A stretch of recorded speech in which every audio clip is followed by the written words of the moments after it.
Apocalipse capítulo 5. Então, como eu falei, é um capítulo um pouco mais curto e a gente vai discutindo sobre as passagens. E eu achei esse capítulo também muito elucidativo e trouxe bastante reflexões a respeito de Jesus, tá? Eu quero dividir com vocês. Então, aqui é o que João diz no Apocalipse, o que ele viu desdobrado e ele trouxe para nós. Então, capítulo 5, versículo 1. E vi na destra do que estava sentado sobre o trono um livro escrito por dentro e por fora, selado com 7 selos. Né? São os 7 selos do Apocalipse. Então, o que estava sentado sobre o trono seria os governadores da terra, né? Mas aqui eu acho que aqui seria alguém que passa para Jesus o que ele deve fazer, tá? A gente vai ver isso mais adiante. E o livro representa, na minha opinião, a criação, né? Tudo que está escrito na criação. E o que está escrito é o que está determinado, né? Que tem que acontecer, tá? E isso eu acredito que significa essa passagem. E por dentro e por fora, na minha opinião, tem um significado tanto do mundo astral como espiritual, né? O mundo como um todo, né? Porque nós temos só uma noção que o mundo é o mundo que a gente vive, mas o mundo espiritual também faz parte do nosso mundo. Nós estamos agora numa situação de encarnados, vivendo uma vida cerebral. Então nós temos a noção que o mundo é só esse, mas o mundo, a criação de Deus é muito mais vasta do que isso. Além da enormidade do universo que a gente já viu, como ele é tão grande, mas também existem os mundos espirituais, os mundos multidimensionais, que nós nem imaginamos como é que é. Quando uma coisa é lacrada com 7 selos, como se diz, é porque somente o destinatário deve abrir essa carta. Então eles têm uma alusão, naquela época era comum se enviarem as correspondências e elas eram seladas. Muitas vezes tinha um anel com alguns entalhes e eles usavam a cera para selar. Então, quando a pessoa abrisse, ia romper o selo, e se o destinatário recebesse, ele ia perceber que a mensagem foi aberta. Enquanto que se o selo estiver inteiro, significa que a carta não foi aberta. Era uma forma deles controlarem, tá? Então, aqui é uma alusão que o João Evangelista está usando essa figura simbólica para mostrar que esse livro, só quem poderia abrir é alguém a quem ele fosse destinado, né? Mas ninguém poderia abri-lo. E aqui ele diz então: e vi um anjo forte, brandando com grande voz: quem é digno de abrir o livro e de desatar os seus selos?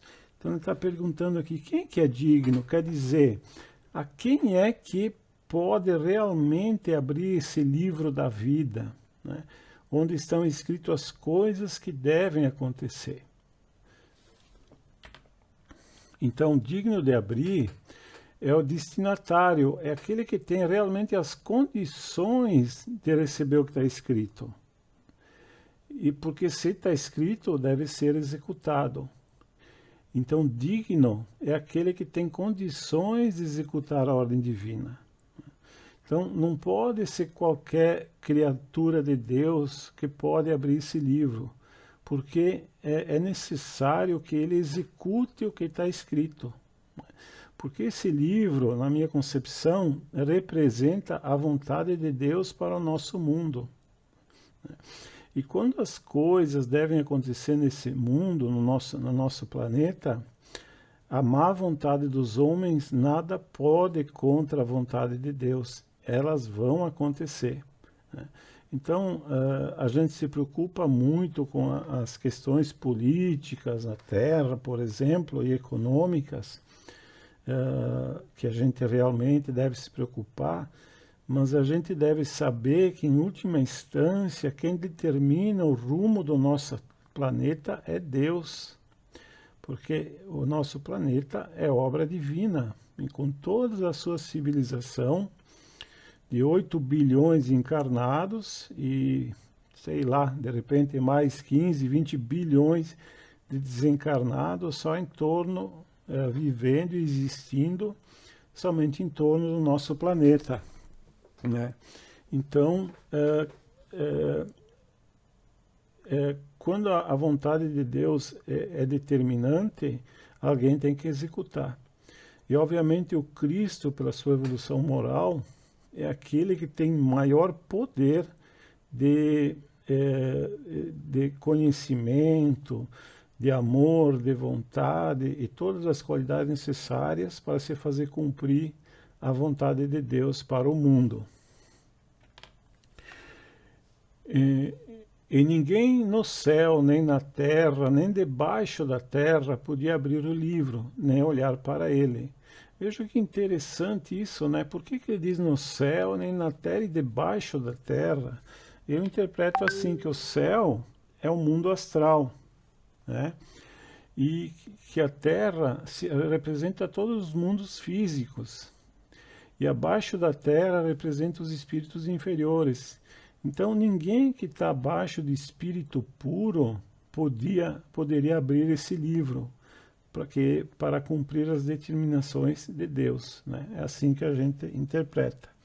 Ninguém, então, dos espíritos superiores para baixo, ninguém poderia executar essa obra divina.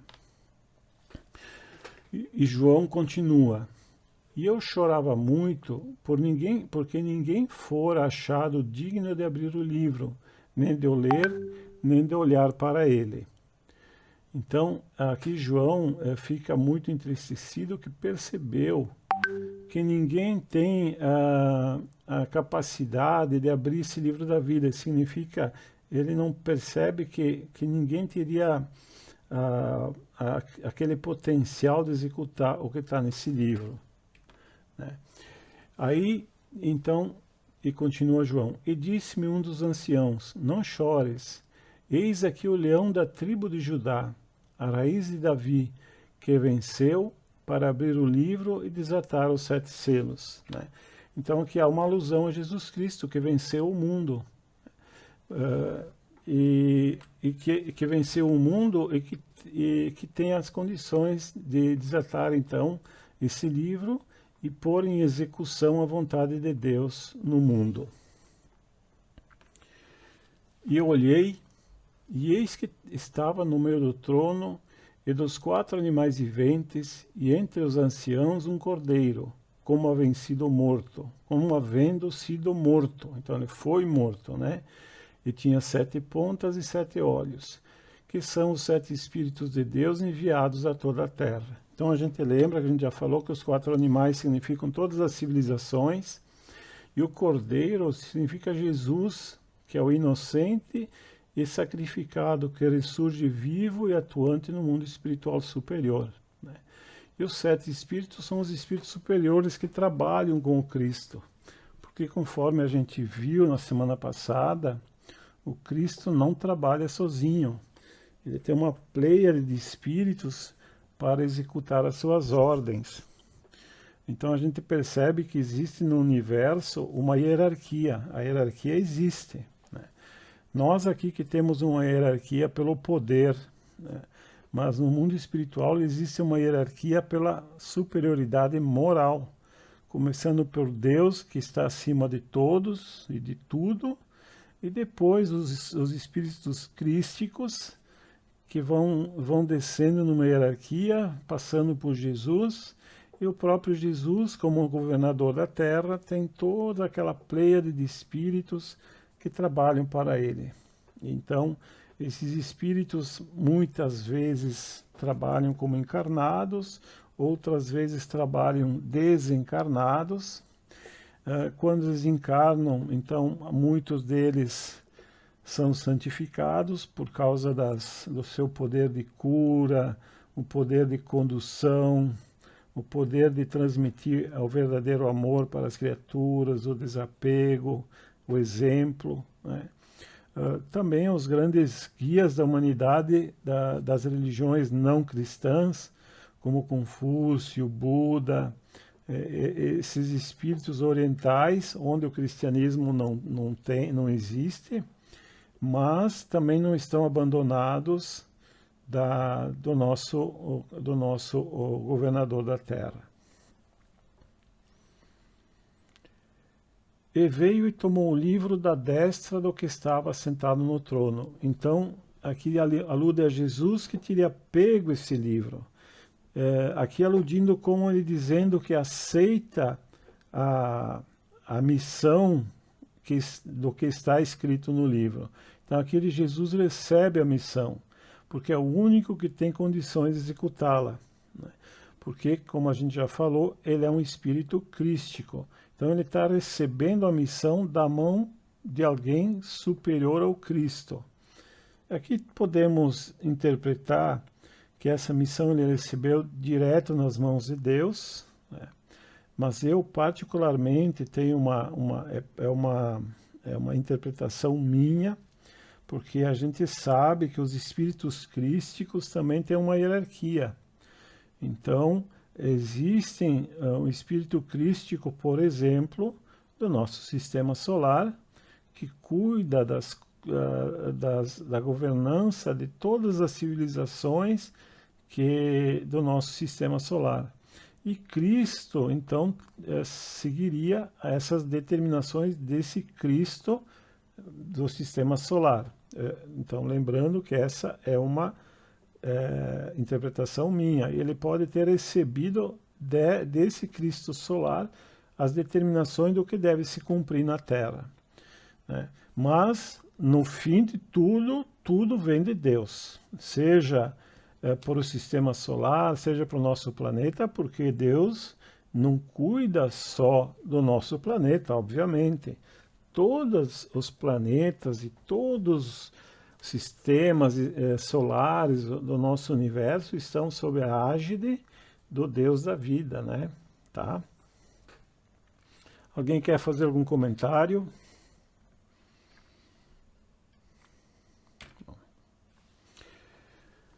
E havendo tomado o livro, os 4 animais e os 24 anciãos prostraram-se diante do Cordeiro, tendo todos eles harpas e salvas de ouro cheias de incenso, que são as orações dos santos. Então, todos reconhecem que Jesus, né, que é realmente digno, que é aquele que realmente tem condições de executar, tem a força do amor do seu grande coração de executar a vontade de Deus, né? E harpas e incenso passam uma noção de clima de amor, paz e esperança. Então, isso demonstra com essa imagem do incenso, das harpas, que tudo foi feito com... tudo é feito numa atmosfera de muita paz e muito amor, e de grande esperança também. E cantavam um novo cântico dizendo: digno és de tomar o livro e de abrir os seus selos, porque foste morto e com teu sangue nos compraste para Deus, de toda a tribo, língua e povo e nação. Então aqui ele está dizendo que Jesus sacrificou-se por nós, que nos comprasse, quer dizer, quando a gente compra alguma coisa é que a gente faz questão de tê-la, né? Então aqui diz assim que Jesus fez questão de nos pegar nos seus braços compassivos para acelerar a nossa evolução e para nos levar até Deus, né? Isso quer dizer... então, mais uma vez, reconhecem que ele é digno, é aquele que tem realmente a capacidade de levar adiante esse grande empreendimento. E aqui diz que com o teu sangue está representando então o sacrifício de Jesus, que a gente sabe que ele sacrificou-se.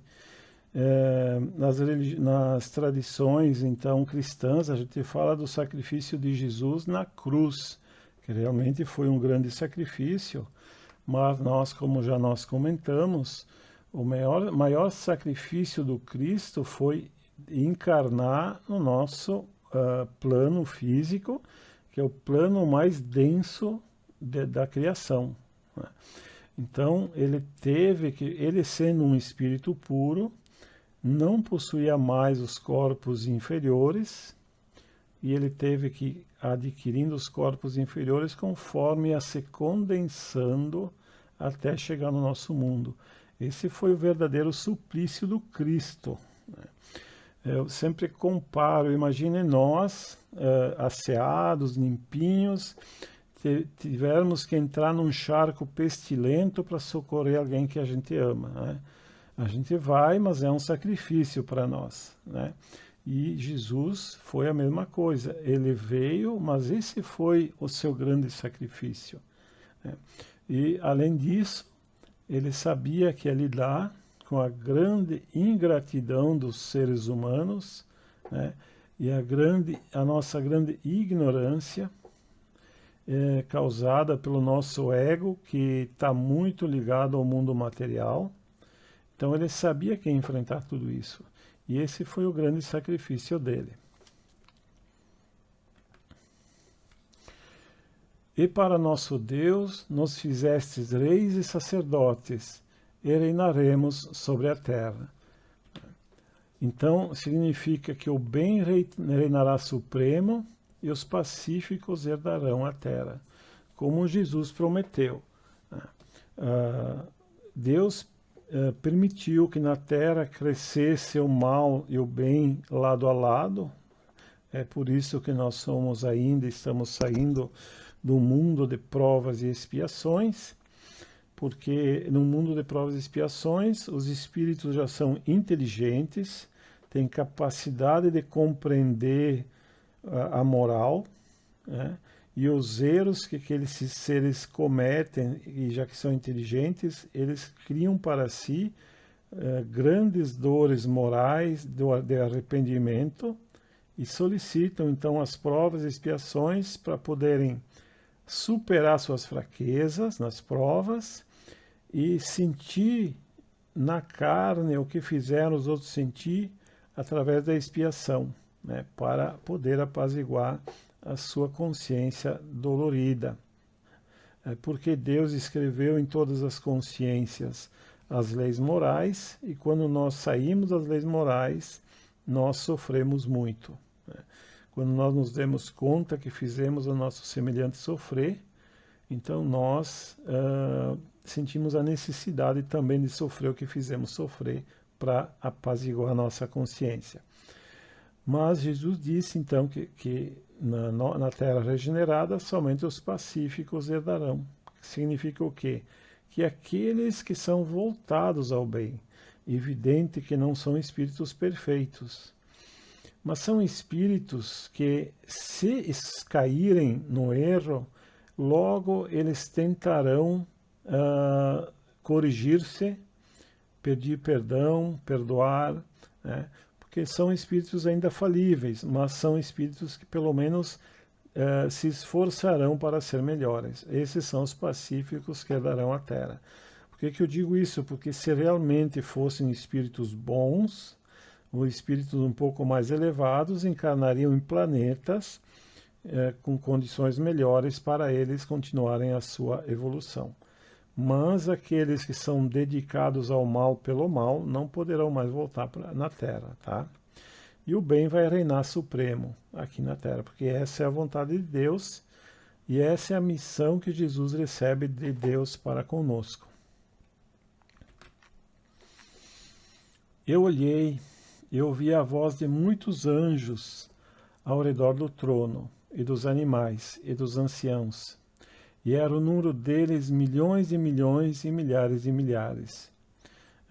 Aqui dizendo que junto com o Cristo tem muitos espíritos bons que vão trabalhar com ele. E muitos serão os discípulos que ajudarão o Cristo a implantar o reino de Deus na terra.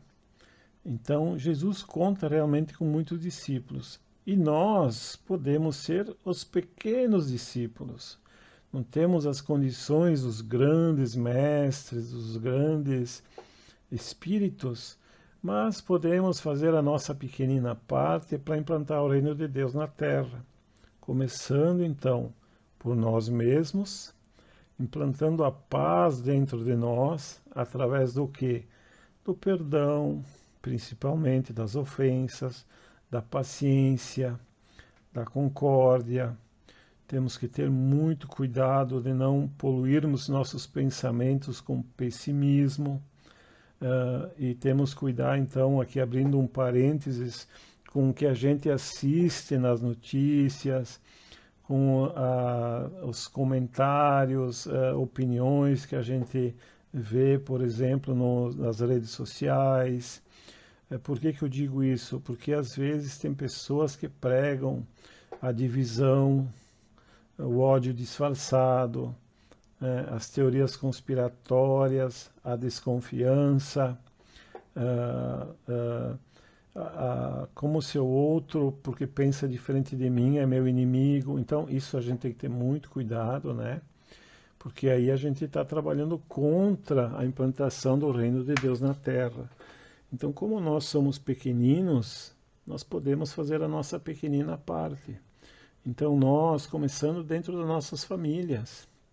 E quando formos espíritos mais evoluídos, seremos chamados, então, para atuar em âmbito maior, né? Um agrupamento maior. Mas sempre nós podemos fazer a nossa pequenina parte. Primeiro colocando esse reino de Deus dentro de nós e depois em torno de nós. E com grande voz diziam: digno é o Cordeiro que foi morto de receber o poder, e riqueza e sabedoria, e força e honra, e glória e ação de graças. Então aqui a gente entende assim, que Cristo então tem condições de ser a autoridade, né, ter o poder, que comandará os recursos, que são as riquezas de sua missão redentora. Então é Ele que tem a autoridade sobre todos os recursos. Então nós, quem de nós quisermos fazer parte desse grupo que vai levar o reino de Deus ao coração da humanidade, nós somos esse recurso que Jesus pode usar, tá? E Ele é que nos comanda. E a sabedoria, a força e honra são as qualidades do Cristo. Realmente, Ele é a sabedoria suprema. Porque nós sabemos que Jesus, ele tem uma evolução muito maior que a nossa. Não sabemos se ele é simplesmente um irmão mais velho, que começou a sua jornada na existência em encarnações e priscas eras. Acredito que sim, acredito que ele é o irmão mais velho, mas como a gente já comentou, para termos uma ideia da antiguidade de Jesus, ele participou da formação do nosso planeta. Nosso planeta, segundo a ciência, que é bem precisa, porque eles mediram algumas rochas velhas que foram encontradas no planeta e outros cálculos. A nossa Terra tem mais de 4 bilhões de anos. E Jesus já era, nessa época, já era o Cristo, né? Então, a história da evolução é algo bem complexo para nós entendermos. A questão dos tempos também demanda muito pesquisa e tempo de estudo nosso. Esperamos que no mundo espiritual a gente possa ter informações mais precisas sobre isso, para que a gente possa estudar, né? Aqui na Terra a gente vai buscando o que a gente tem para procurar entender como é que é o tempo dessa evolução do Cristo. Mas se ele era antes da formação do planeta, a gente pode ter uma noção da grandeza do nosso Senhor Jesus Cristo. glória e ação de graças. Então, isso é o reconhecimento e a confirmação pelos seus discípulos. Então, aqui os seus discípulos estão demonstrando que reconhecem a grandeza do Cristo e confirmando, então, a sua grandeza. Eu vi toda a criatura que está no céu e na terra, e debaixo da terra, e que estão no mar, e todas as coisas que nele há a dizer, ao que está sentado sobre o trono e ao Cordeiro sejam dadas ações de graças e honra e glória e poder para todos sempre. Então a gente vê que todas essas passagens é uma exaltação à figura do Cristo, né? Um reconhecimento da sua grandeza.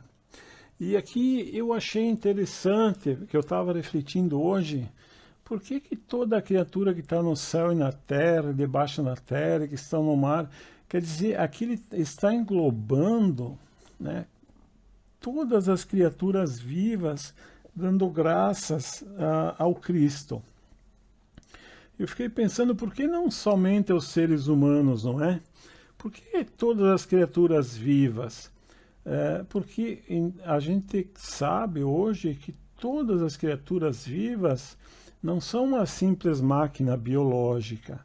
Elas têm uma função na vida, né? E eu vou aproveitar, passar para vocês a minha visão sobre isso. Então aqui reconhece que todo ser vivente será beneficiado pela missão do Mestre, não somente os seres humanos, né? Por que todo ser vivente ele tem uma importância na existência, né? A minha visão, depois de muitos estudos que eu fiz no espiritualismo e no espiritismo, é que toda criatura viva é uma consciência em evolução, né? Nós não começamos como consciência humana. Todos nós, a nossa consciência, começou como um ponto infinitesimal e veio evoluindo. Há quantos anos nós não sabemos. E nem de que forma que isso se dá, né? As pessoas dizem, sim, mas então eu fui uma ameba? Não sabemos exatamente como isso se dá, mas nosso princípio começou lá atrás, conforme eu vou explicar para vocês hoje, diante dos estudos que a gente faz, tá? Então, aqui, vida e consciência, tá? Essas duas coisas que são muito difíceis de definir. A vida, por exemplo, é muito difícil, até hoje a ciência não consegue definir exatamente o que é vida, tá? Só para vocês terem um exemplo, o vírus, por exemplo, o vírus da Covid, é um ser vivo ou não, né? Porque dependendo de certos critérios, ele não é um ser vivo, né? Mas dependendo de outros critérios, ele é, tá? E eu acho que ele é um ser vivo sem sombra de dúvida, conforme eu vou explicar para vocês. Eu só estou dizendo isso porque como é difícil para a ciência definir o que é vida, tá? Outra coisa muito difícil para a ciência é definir o que é consciência, né? Como eu disse para vocês, na minha concepção, toda a vida é para a evolução da consciência, né? Então eu vou definir para vocês o que tipo de consciência que eu estou falando, tá? Para vocês entenderem, tá? Eu já falei para vocês que a gente pode falar de consciência de culpa, que é uma consciência moral, que não é algo do que eu estou falando agora. Eu estou falando da consciência que não é um pensamento, mas é o sentir que eu estou pensando. Se vocês repararem, todos nós pensamos, se vocês repararem no vosso pensamento, vocês estão sentindo, tem algo dentro de vocês que sente que está pensando, né? Isso que nós chamamos de consciência, porque é uma sensação subjetiva de que eu existo e sou um indivíduo. Eu sinto que eu existo, eu sinto que eu sou. E isso é uma sensação subjetiva porque eu não sei se o outro sente igual a mim, né? Eu suponho que todas as outras pessoas tenho essa sensação subjetiva de existência que nós chamamos de consciência, tá? Isso é importante entender. Por exemplo, hoje eu vivo uma personalidade de Luciano, mas se eu olhar por trás, estou além disso, né? É como se eu me aproprio dessa personalidade para existir nesse mundo, mas eu não sou essa personalidade, né? Isso que a gente chama de consciência, tá? E a nossa consciência, aqui como encarnado, e até como desencarnado no mundo espiritual, enquanto a gente não for espírito puro, a gente vai estar sempre aprisionado pelo ego, né? E esse ego nos faz sempre voltar para o mundo material, tá? O interessante é que a nossa consciência, ela vê o mundo e entende o mundo através do cérebro físico. E quando nós desencarnamos, nós enxergamos o mundo através do cérebro astral. Mas é por isso que a nossa consciência de encarnado ou desencarnado nos mundos espirituais inferiores, a nossa consciência está diminuída, né? Por isso que a gente tem muita dificuldade para compreender muitas coisas, porque o nosso nível de consciência é muito mais baixo. Digamos assim, aqui nós temos um nível de consciência de 10%. Quando a gente desencarna, a gente, depende do mundo espiritual que a gente vai viver, a gente pode ter 20%. Aí sobe um pouco mais, evolui um pouco mais, podemos ter 30% da nossa consciência total. Mas a consciência plena, que é essa capacidade de sentir o universo em si, é somente os espíritos puros, tá? Eu não sei, pessoal, estou conseguindo explicar para vocês que tipo de consciência que eu estou falando? Sim, acredito eu que sim. Tá muito... Tá bom. Essa consciência, tá? Então, assim, ó, o ser humano, através dessa consciência, sente que entende e que existe, né? Agora, será que um animal ou um vegetal sente que existe? Porque, obviamente, o animal não entende que ele existe, mas eu acredito que ele sinta que exista, né? Tanto é que muitos cientistas chegaram à conclusão que os animais, não falando dos vegetais agora, são seres sencientes, né? Por exemplo, quando eu comecei a estudar consciência, eu comecei a observar, nós temos aqui 3 cachorrinhas, 3 cadelinhas, e observá-las, né? E fiquei refletindo. Elas obviamente não sabem, mas elas sentem que elas existem, elas sentem que é um ser, embora elas não saibam obviamente explicar ou não tenham linguagem para isso, né? Mas na minha opinião, elas sentem que existem.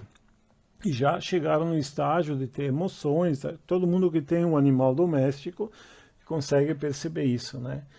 Por isso que é importante a gente ter um animal doméstico, quem puder ter, porque aí a gente começa a conviver mais com esses animais e começa a perceber a força da vida, né?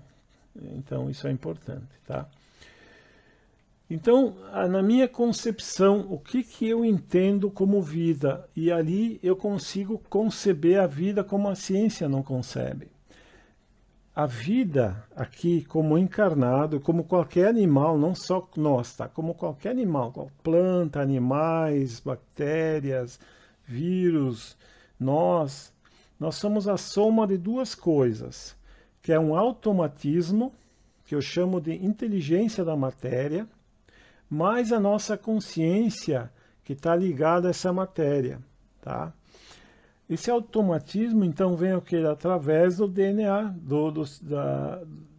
do sistema dos cromossomos que a gente estuda no colégio, estuda na faculdade, que os cientistas pesquisam, né? Que são as heranças genéticas. Então, a gente sabe que a vida aqui na Terra, chamando assim da vida material, né, segundo a ciência, começou com animais muito simples e que foram evoluindo,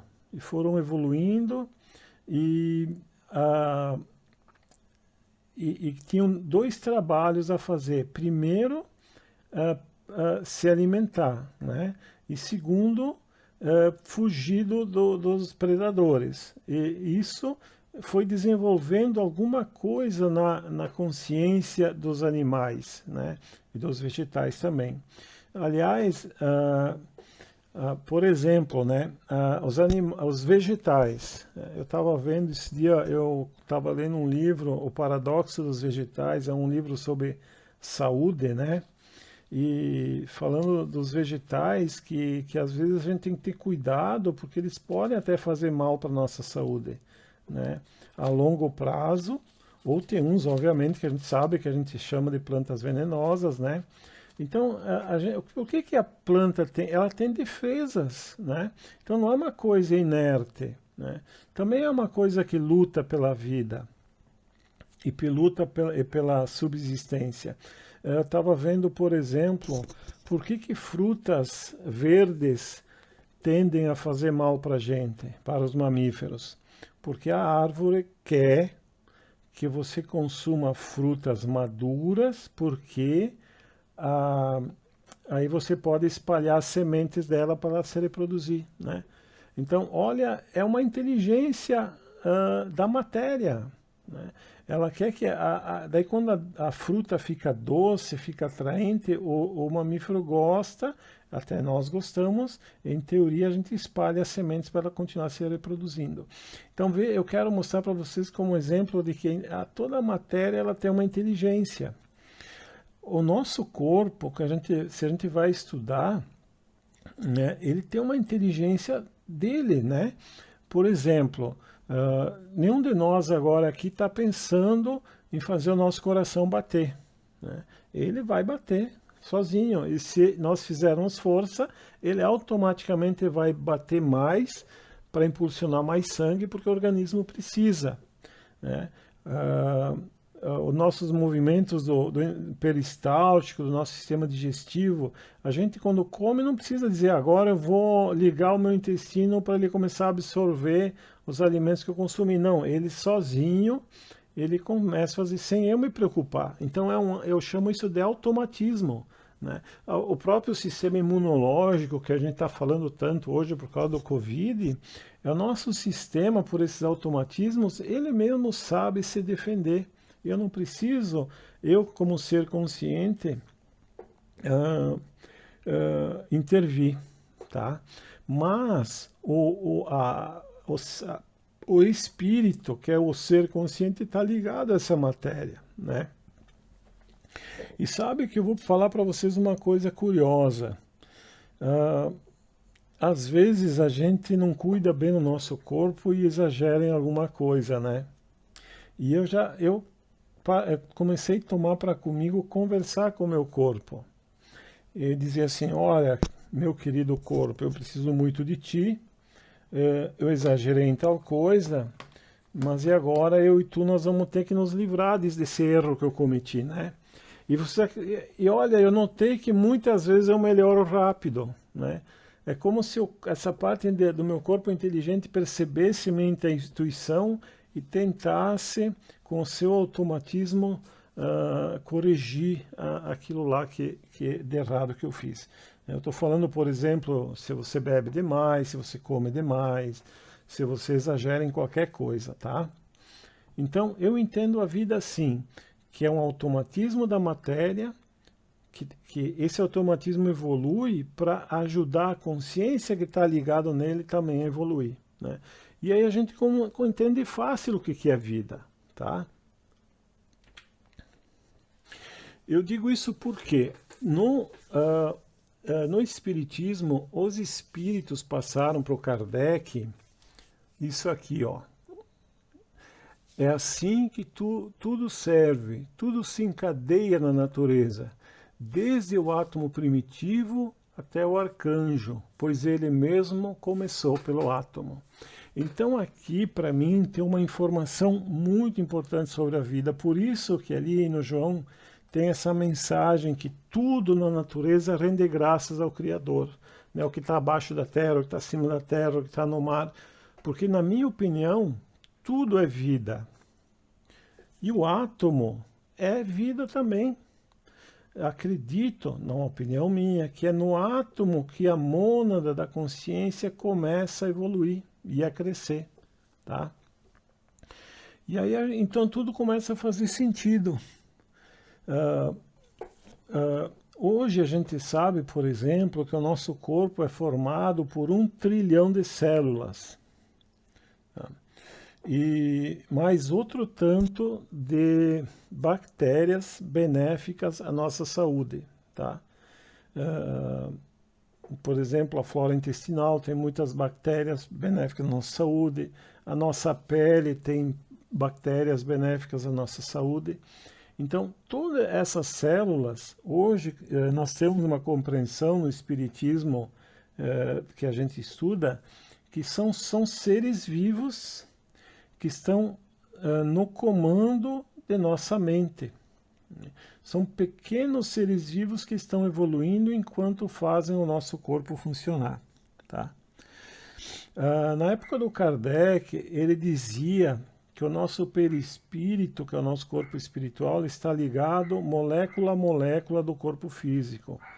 Mas é que na época eles não conheciam a célula. Foi um tempo depois que começaram a se descobrir as células. Então hoje acreditamos que o Kardec falaria que o nosso perispírito está ligado célula a célula. Tá? Então essa é a grande responsabilidade de quando nós cometemos suicídio, porque se nós viemos ao mundo encarnados para que a gente tenha evolução consciencial, que, como dizem os espíritos, a encarnação permite avançar muitos séculos numa encarnação só, né? Porque tudo que Deus faz é pelo nosso bem. Então, essa é a grande responsabilidade que a gente tem sobre nossas células. Então, se eu tenho aqui uma programação de viver 80 anos, 90 anos, 100 anos, essa é a programação das minhas células, né, que é planejado para elas. E aí eu me suicido com 50 ou 40, eu interrompi esse planejamento que estava preparado para elas. Tá? Porque todos os seres vivos estão sob os cuidados de Deus. Né? Por isso que na passagem fala que todos os seres vivos glorificam a Deus. Tá? E essa questão do átomo ser também um ser vivo não é nova. Tá?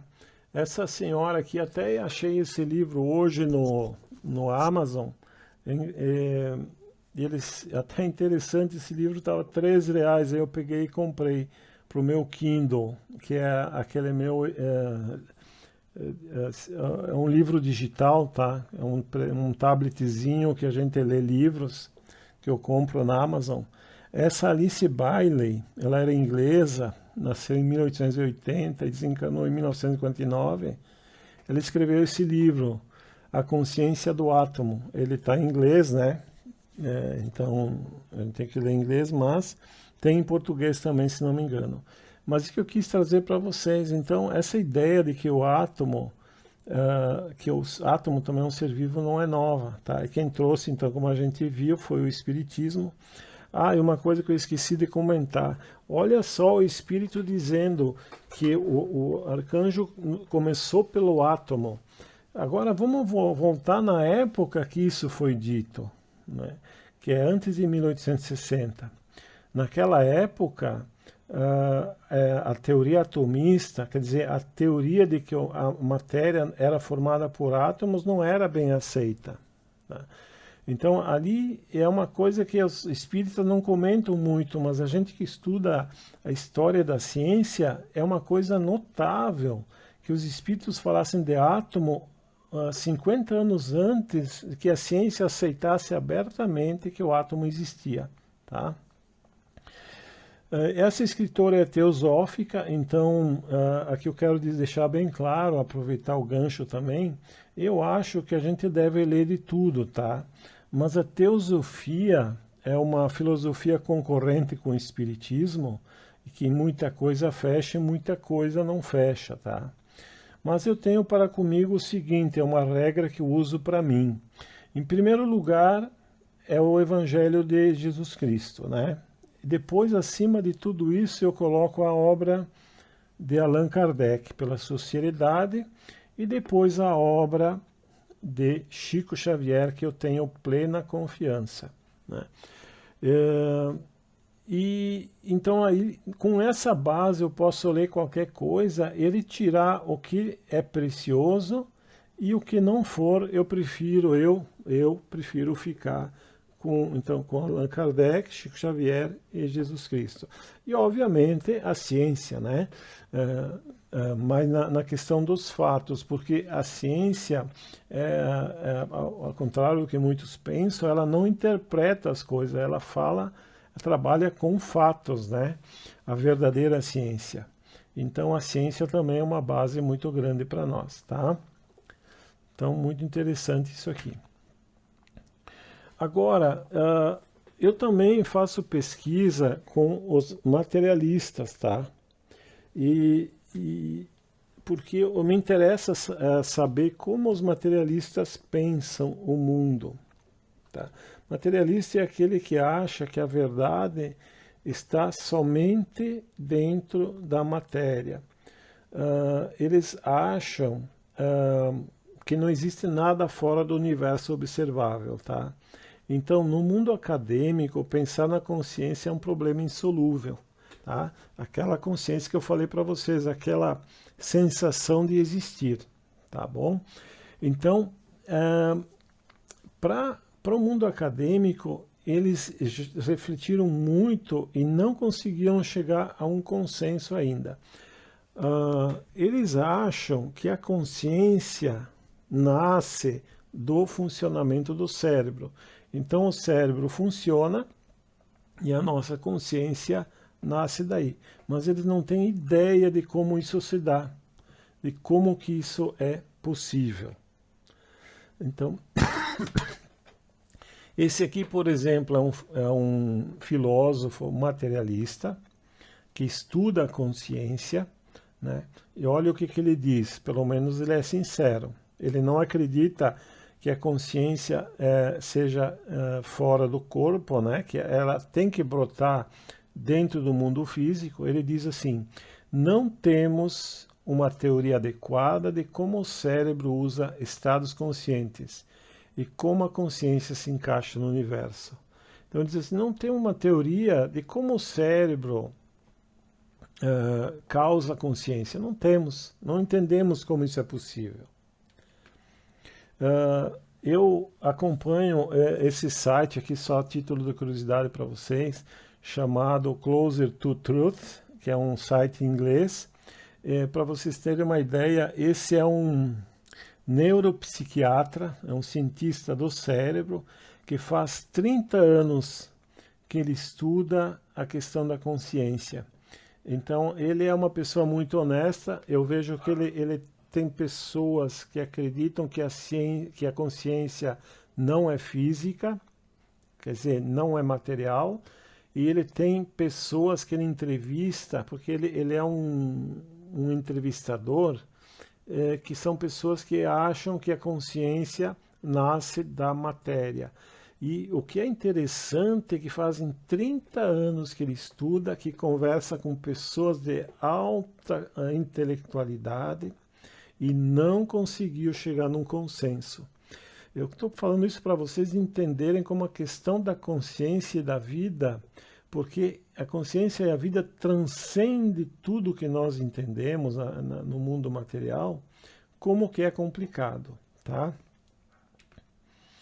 Agora, eu fico muito feliz em ver que o Espiritismo me deu a chave para compreender. Hoje, para mim, está muito claro o papel da consciência. Muito claro.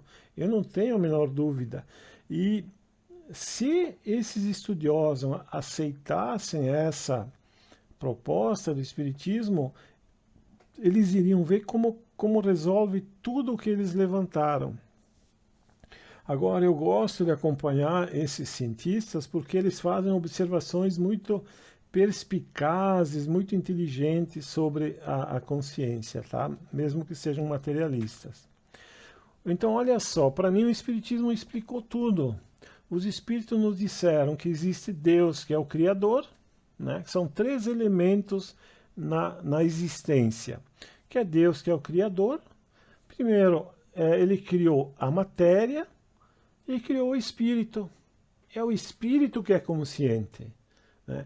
Por isso que eles não encontram a consciência na matéria. A matéria não tem consciência. A matéria pode ter inteligência da matéria, como a gente falou, a inteligência do corpo físico. Eu posso fazer um computador muito inteligente, né? Tanto é que, como eles chamam de inteligência artificial, eu prefiro chamar de inteligência não consciente. E pode ser uma inteligência maior que a nossa, mas ela não tem consciência, né? Ela nunca vai chegar a ter sentimento de si mesmo. Só nós que somos seres conscientes temos isso. Então, o que nós temos essa cosmovisão espírita, tá? Temos Deus que criou a matéria, criou o espírito. Agora, a gente tem que se perguntar, por que Deus criou a matéria e o espírito? Por que não criou somente o espírito? Não é verdade? E os espíritos nos dizem que a matéria é o laço que prende o espírito. Quando eu vi essa resposta no livro dos espíritos, eu fiquei admirado, porque agora eu entendo o porquê das coisas. Deus cria o espírito começa lá como uma consciência muito pequena. E aí a matéria vem e como que aninha esse espírito nela e começa lá no átomo a evoluir essa consciência. E essa consciência vai crescendo, passa pelo reino mineral, depois passa pelo reino vegetal, reino animal, os animais inferiores, os animais médios, aí os animais superiores, vai para outro planeta, entra no reino nominal, se torna um ser humano primitivo, né? E depois vai evoluindo a sua consciência, adquire a inteligência também, e nesse ponto ele já começa a ter responsabilidade pelos seus atos e continua evoluindo. E depois, muito mais, em outros mundos menos densos que o nosso, essa consciência continua ampliando e desenvolvendo, até chegar no auge que é dos espíritos puros, onde não precisam mais encarnar. Então a gente entende por que existe a matéria. Essa é a função da matéria. Prender o espírito para que a consciência se desenvolva, né? Então Deus criou a energia a matéria, né? Que é relativa, que significa a matéria ela se modifica, ela não é algo fixo, tá? O espaço também ele é relativo, que é o lugar que as coisas ficam, e o tempo também, que é o momento, né? Então, se eu ligar o espaço e o tempo, eu tenho os eventos. E criou o espírito, que é o ser consciente, que é o princípio inteligente, tá? Então, são duas coisas diferentes. Uma coisa que os cientistas materialistas opõem a essa visão do espírito e a consciência ser algo separado da matéria é que, como algo que é imaterial pode se unir a algo que é material, porque se a consciência é imaterial, é de outra natureza, como pode se unir com o que é material? Mas essa objeção eles fazem porque eles não conhecem o mundo espiritual. Se eu começar a pensar que eu começar de cima com o mundo espiritual puro e vai condensando gradativamente até um mundo com mais denso, eu posso compreender por que essa matéria consegue enlaçar a consciência, tá? E aqui Jesus nos dizendo, vós sois deuses, tudo que faço vós podeis fazer. Então acredito que Jesus aqui quis dizer muitas coisas, tá? Uma delas, por exemplo, quando se diz assim que Jesus apareceu depois de desencarnado, né? Apareceu com o corpo astral dele. Ora, os espíritos fazem isso toda hora, não foi só Cristo que fez. Depois de desencarnado, ele pode se materializar e aparecer, né? As curas, obviamente que a cura de Jesus era muito rápida pela capacidade que ele tinha de controlar a matéria, mas nós também, os espíritos também conseguem fazer curas espirituais. Mas eu acredito que Jesus também quis dizer com vós sois deuses, que é o potencial que nós temos. Então, hoje, se a nossa consciência, por exemplo, ela existe somente 10% da sua totalidade, quando chegarmos a 100%, nós seremos aqueles espíritos também puros, que têm aquela capacidade, como Jesus, de conduzir planetas inteiros, e um deles é o nosso planeta Terra, né? Então, eu acredito que quando Jesus quis dizer que vós sois deuses, obviamente ele não quis nos comparar a Deus, porque jamais uma criatura chegará ao nível de Deus, né? Mas essa capacidade, essa perfectibilidade que nós todos temos. Uma outra coisa sobre a consciência que é muito interessante, e eu quero dividir com vocês, que acontece na mecânica quântica, tá? Não tenham medo dessa palavra, porque eu sei que quando eu falo mecânica quântica as pessoas ficam preocupadas, mas ninguém vai aqui falar de nada de complicado. É só para vocês entenderem que a própria ciência tem muita dificuldade em compreender como a consciência se encaixa no universo, né? E eu acredito que a consciência, na verdade, tem uma função determinante das coisas do mundo. A mecânica quântica, que é uma parte da ciência que ela é muito... é uma da parte da ciência que mais teve comprovação de que está correta, e a prova disso é que todos nós temos celulares que funcionam muito bem, porque esse estudo da ciência funciona, tá? Existe uma coisa chamada função de onda. Eu não preciso se preocupar com o que é isso que eu vou explicar. É que basicamente diz assim, que tudo no universo, aquelas partículas que formam a matéria, elas não têm uma existência definida. Elas têm uma existência aleatória. Significa assim, se eu pegar uma bolinha, eu sei que a bolinha está aqui ou está lá, né? Eu boto ela em cima da mesa, eu boto ela em cima da cadeira, eu sei a posição que ela está, certo? Mas lá no mundo do átomo não funciona assim. Tu nunca vai poder dizer, esse átomo está aqui, esse átomo está lá. Tu vai dizer, olha, esse átomo tem uma chance de 20% de estar aqui, e tem uma chance de 30% de estar lá, tem uma chance de 5% de estar em outro lugar. E essa chance dele estar em vários lugares se espalha pelo universo, né? Entenderam? Então, assim, isso é a função de onda. Significa que é assim que é descrito o mundo no nível do átomo. E dá tão certo que nós conseguimos construir, por exemplo, os nossos computadores, como eu falei. Mas isso tem um problema. Eu estava falando da bolinha. A bolinha que vocês pegam na mão, ela é sólida. Ela não está espalhada pelo universo. Ela está ali na mão de vocês. Mas ela é formada de átomos que estão espalhados pelo universo. Eles não têm uma existência definida. Isso é o grande mistério. Então eles dizem que, o que acontece?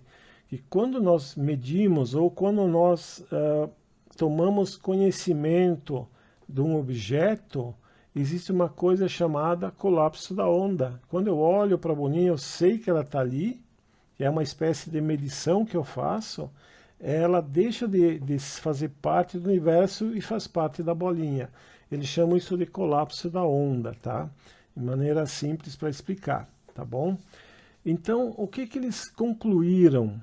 lá os primeiros cientistas da época que eles fizeram a revolução científica da mecânica quântica, eles disseram assim que o observador, que é um ser consciente, ele causa o colapso da onda, tá? O simples ato de observar é um ato de criar, e que a consciência executa uma criação. Percebe, então, como a gente agora começa a ampliar o âmbito da consciência, né? E assim, esse aqui, por exemplo, foi um grande físico teórico americano, um grande cientista. Ele diz assim, ó, o nosso antigo termo observador deve simplesmente ser abolido dos livros. Devemos substituí-lo por participante, uma nova palavra. Ele está dizendo que nós participamos da realidade do mundo, tá? E só que tem uma coisa interessante, a gente olha para o universo e tudo está lá no lugar. As estrelas estão nos seus lugares, os planetas estão nos seus lugares. Se é verdade, então, que os átomos são uma coisa que não tem um lugar definido, como é que nós vemos as estrelas, os planetas, cada um em seu lugar? Tá? Na minha concepção, existe uma mente poderosa no universo que mantém tudo no seu devido lugar. E essa opinião não é só minha. Esse cara aqui, ó, o Max Planck, é um cientista que eu admiro muito. Foi ele, por exemplo, que descobriu a genialidade do Albert Einstein. E ele foi o pai da física quântica, foi ele que começou. Ele diz assim, ele foi o Nobel de Física em 1918. Toda matéria se origina e existe apenas em virtude de uma força. Devemos supor que por trás dessa força existe uma mente consciente e inteligente. Essa mente é a matriz de toda a matéria. Então eu fecho com ele. E nós temos a nossa pequena consciência da nossa vida, mas existe a grande consciência do universo, que mantém tudo no seu lugar. Se não tivéssemos essa consciência mantendo todas essas ondas do universo colapsada, o universo colapsaria. Tá? Então, para mim, isso demonstra, mais uma vez, a grandeza do Criador. E a compreensão de que Jesus dizia que nem um fio de cabelo cai sem que o Pai o saiba. Na verdade, Deus até está mantendo que esse fio exista, que o meu corpo exista, que o meu planeta exista. É a grande mente de Deus que mantém tudo no seu lugar. Né? Nesse livro, A Matriz Divina, o autor Graham Borden diz: é como se a matriz divina se espalhasse suavemente por todo o universo, e de vez em quando dobrando-se aqui ali para formar uma rocha, uma árvore, o planeta ou a pessoa. Então, eu também entendo isso com o universo, a existência, como uma matriz divina, como a consciência de Deus mantendo o mundo. E aí, então, continuando, né, por isso que eu falei, eu quis falar, porque ele foi dado graças a Deus, tudo que é abaixo, acima, todo o universo, porque todo o universo pertence a Deus, tá bom? Alguém tem alguma dúvida?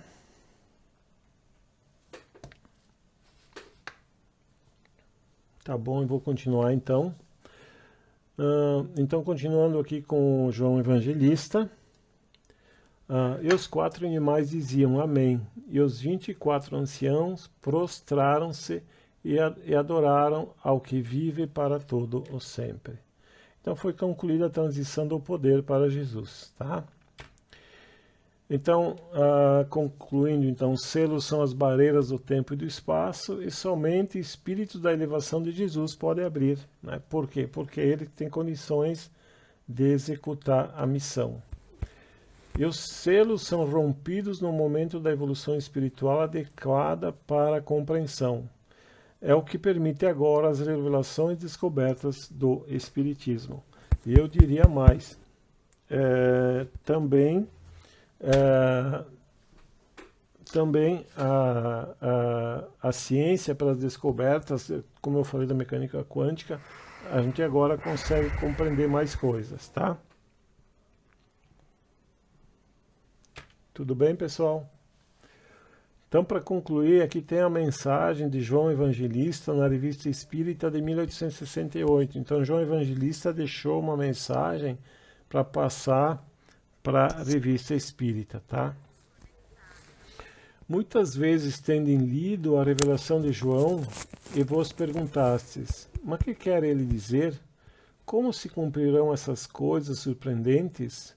E confusa, a vossa razão mergulhava num tenebroso labirinto, de onde não podia sair, porque querias tomar ao pé da letra o que estava escrito em sentido figurado, né? Então tudo que está no Apocalipse é sentido figurado. Agora que chegou o tempo em que uma parte dessas predições vai cumprir-se pouco a pouco, aprendereis a ler nesse livro onde o discípulo bem-amado consignou as coisas que lhe tinha sido dado ver. Entretanto, más traduções e as falsas interpretações ainda vos aborrecerão um pouco, mas com trabalho perseverante chegareis a compreender o que, até o presente, tinha sido para vós uma carta fechada. Apenas compreendeis que se Deus permite que os selos sejam levantados mais cedo para alguns, não é para que esse conhecimento fique estéril em suas mãos, mas para que pioneiros infatigáveis desbravem as terras incultas e para que afecunde com o doce orvalho da caridade os corações ressequidos pelo orgulho e impedidos pelos embaraços mundanos, onde a boa semente da palavra de vida não pôde ainda germinar, né? Então, era isso aí que a gente tinha, né, mostrando... tem mais uma parte aqui, só, deixa eu ver, sim, mais uma partezinha. O Espiritismo é essa voz poderosa que já repercute até os confins da terra. Todos a ouvirão. Felizes os que, não tapando voluntariamente os ouvidos, sairão do seu egoísmo, como fariam os mortos de seus sepulcros, e daí por diante realizarão os atos da vida verdadeira, a do espírito se desembaraçando dos entraves da matéria, como fez Lázaro do seu sudário à voz do Salvador, né? Então aqui fala do espírito desembaraçando dos entraves da matéria. Veja que a matéria é o laço que prende o espírito para que ele evolua, mas chega o momento que nós temos que nos desembaraçar da matéria. E é por isso que a gente tem todos esses ensinamentos dos espíritos e do próprio Cristo.